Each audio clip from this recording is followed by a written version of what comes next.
Hello everyone! Ipapakita ko lang sa inyo yung mga pinamili ko na fruits and vegetables kasi magjujuicing na naman po ako. Nag-try akong bumili nung nung ready-made na juice pero mukhang mamumulubi ata ako kaya sabi ko gagawa na lang ako ng sarili ko. Kasi pag mura na siya, marami ka pang magagawa, o di ba? So meron tayong turmeric, apple, celery, lemon, mango, carrots, kale, itong pineapple, watermelon, andyan ang ating ginger. Meron din tayong grapes dyan, super tamis. Bumili rin ako ng rambutan guys, pero hindi yan i-juicing, kakainin ko yan. Ito ihalo ko to sa juicing, ito yung cactus fruit, or tinatawag na prickly pear fruit. Very healthy yan guys, so isasama ko sa mga juice yan.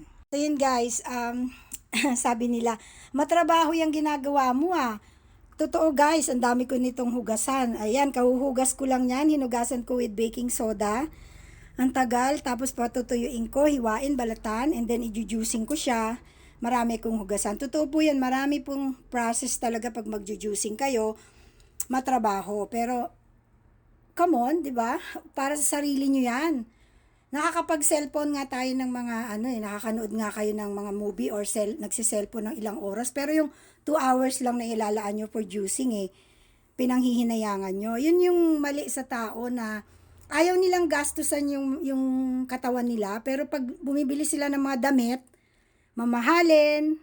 Ako, I'm proud to say, mumurahin lang ang mga damit ko, pero yung nilalagay ko sa katawan ko is mahal, okay? So, that's why I'm working hard kasi yung lifestyle ko rin, medyo expensive talaga tong vegan. Lalo na kung maggaganito ka, raw diet. Pero kung kakain ka lang ng mga kanin-kanin at gulay-gulay, konti lang ang magagastos mo doon. Talagang cheap yung diet na yon. Pero kung gagawa ka ng mga juicing, ganito, kasi gusto ko talaga at least 50 to 70% ng diet ko is raw. Kasi yun talaga yung we need raw foods kasi yun yung nagbibigay sa atin ng energy, life-giving force. Kasi nga, 'di ba? Ano yan live foods, you know? Pag live foods lang kinain mo, syempre it will give you life. Pag dead foods, like yung mga patay na mga hayop, ang kinain mo, alam na, 'di ba? So, yon. So, wag tayong manghinayang guys na gastusan ang ating mga sarili. Kasi mas mahirap gumastos guys pagka nagkasakit ka at ma-hospital ka, okay? So ito ayaw niyong bumili nito kasi matrabaho, mahal. Pero pag nagkasakit kayo, kahalos pati kaluluwa ibenta para lang gumaling. So 'di ba? Nakita niyo yung irony ng mentality ng human being. It's about time to change, you know. So don't wait. It's not too late, you know. So, sabi ko nga sa mga anak ko, habang bata pa kayo, go ahead, do something good for yourself, take care of yourself.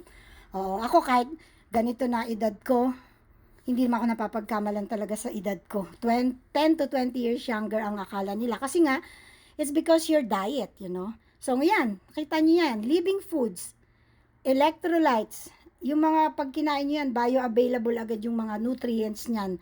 Hindi na yan pupunta sa kung saan saang party ng katawan at mag-i-stay pa sa katawan, mabubulok, na magki-create ng mga toxic gases na ma-absorb sa inyong bloodstream and eventually magkakaroon kayo ng iba't ibang sakit. So, guys, sinishare ko to sa inyo hindi para magmalinis, okay? I'm sharing this because I want to, I think I have parang, for me, it's a moral obligation to share good things to other people. You know, yung mga ganitong bagay na makakatulong, hindi makaka-destroy. Okay? So, yan guys. Mamaya, tatrabahuin muna natin to kasi may pasok pa ako na 3:00. So, I need to do all my juicings right now. Pero hindi ko to i-juice siguro lahat. Kasi ang dami nito guys. So, good for 3 days yung gagawin ko. Tapos, next week, ibang flavor naman yung gagawin ko. So, ganun lang guys. So, pakita ko sa inyo yung finished product mamaya.